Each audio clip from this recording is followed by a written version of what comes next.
What's up, my fellow scruffy looking nerf herders, and welcome to the Carbonite Chat. Today we have another little debate, discussion, fight between Star Wars fans on who's right or who's wrong. Fortunately, this is one that is actually something that I enjoy and like about the Star Wars universe, at least somewhat. I think this isn't that big of an argument, really. I think it's quite obvious.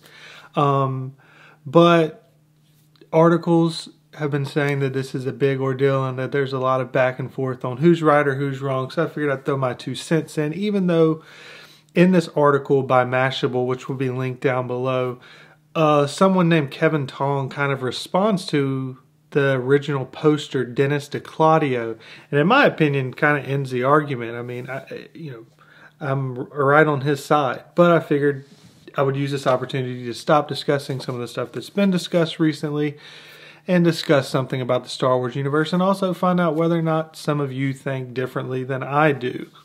I find it hard to believe how this isn't answered, but let's go ahead and go through exactly both sides. One, Dennis DeClaudio started it, and his argument is that the Jedi robes is actually a plot hole. The reason being is because that Obi-Wan was in hiding on Tatooine, and yet he's wearing the exact same outfits that everyone else is wearing. And then that's what, well, actually, no, he doesn't say what everyone else is wearing. He says that he's wearing the exact same outfits that the prequel Jedi wore. And he says that it's pointless, and he says that it just makes no sense. That why would he be dressed exactly like a Jedi when he's trying to be out in hiding?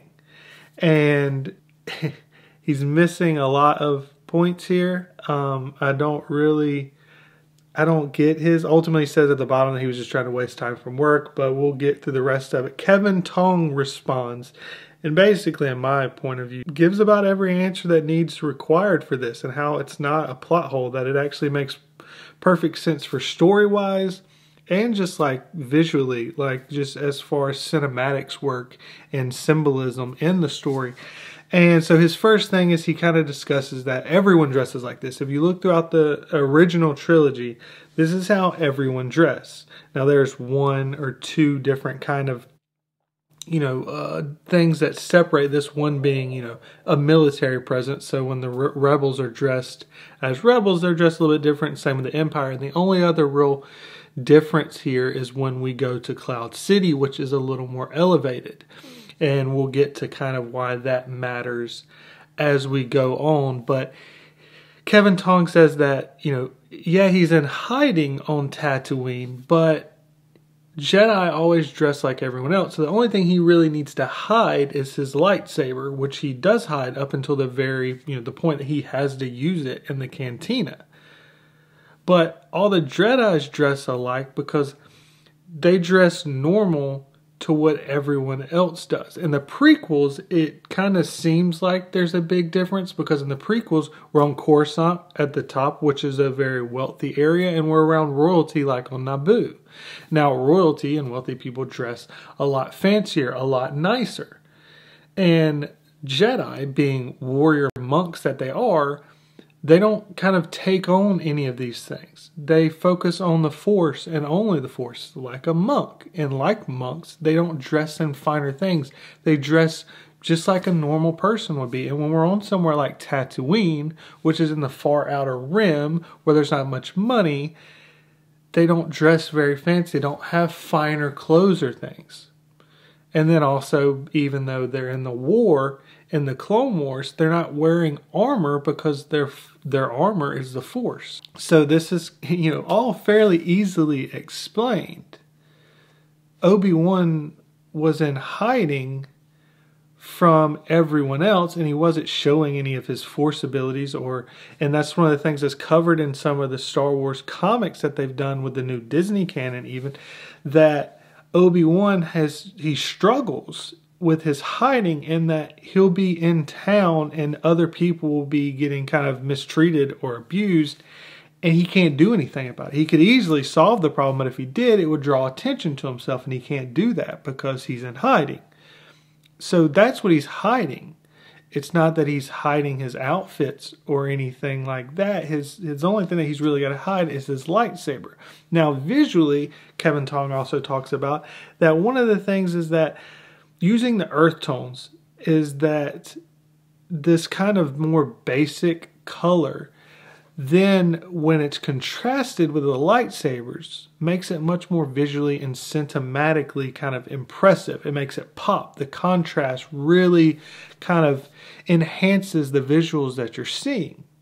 And this is, obviously something that's very, key to something that catches your eye, something that is memorable. It's one of the things that Force Awakens did, fairly well when they had the lightsaber fight in the woods with the snow.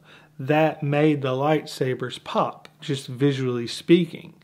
And so that's one of the things that was the reasons why. The other reason, as I mentioned with the monk, is George Lucas, when he was planning this idea, used the kind of monk samurai kind of mindset behind it and used a lot of the Japanese clothing. It's very much the same way, which is why we see a little more of a feel towards, and not so much so, this is a generalization largely, but a little bit of like, as you get higher class for the females particularly, that you get kind of this geisha look to some of them. And so it's this separation between wealth. I mean, if Obi-Wan was hiding out on Cloud City, he probably would have dressed differently, but he was hiding out on Tatooine. So he just stayed dressed as they always do, because Jedi, being monk-like and not accepting wealth, they're not taking on these things but only focusing on their responsibility as peacekeepers through the Force, they dress like the lowliest of anyone. And that's the reason why they were like that in the original trilogies, and that's the reason why they were like that in the prequel trilogies. Now, this response by Kevin was responded to by Dennis, and he says that this is kind of just a post hoc justification to try to explain why the prequels didn't make mistakes, but it was really just lazy designs on Lucas. Now, I'm not a fan of the prequels. I'm trying to get better on it. I've been trying to discuss with people down below on, why they like the prequels, to try to get a little better understanding. I mean, as an overall outline, it works out. Just as actual movies, they have too many issues for me to be big fans of them. But his design, to say that he was lazy on his designs is a bit absurd. I mean, if anything, he went too far. He tried to do so much so differently that people didn't feel like that it looked like the original trilogy. So to say this is not really, it doesn't have much of a foot to stand on. And it's really ignoring all of the obvious points that kind of answer any questions that you could have about whether or not this is a plot hole. Kevin Tong fully does that with both story and just, art-wise for visuals, and why it's the best choice for making a more cinematic movie. He answers them all in a what I think is, I don't believe leaves anything out. But that's my opinion. It's clearly that they're warrior monks. And if Lucas changed it in the prequels, that would be an issue. Like, why would they be separated from the ideals? Obi-Wan's following the same ideals. And you could say that he was doing that and he was in hiding, so it wouldn't be a plot hole if they did otherwise, but it wouldn't make as much sense for the ideology of the Jedi and what the Council stands for and what everyone does. Kevin Tong tries to say that it's because Yoda taught each one of them, and so they just followed their mentor, but I think it's more of an ideology of a whole of what the Jedi believe and what they teach. This kind of no connections is also the same thing that we see with monks, that they just give up everything to go and stay. I can't think of what the word is for where monks stay right now, which is bothering me. I was just listening to something about monks from a book that Jesse Itzler's putting out about staying with monks for 15 days, and now I can't. Monastery, boom, got it. But anyways, those are basically my thoughts. I think they were fairly well covered with Kevin Tong, but I thought it was an interesting debate, and there's a chance that some people might disagree with me that maybe can explain it a little bit better than what I saw from Dennis to Claudio.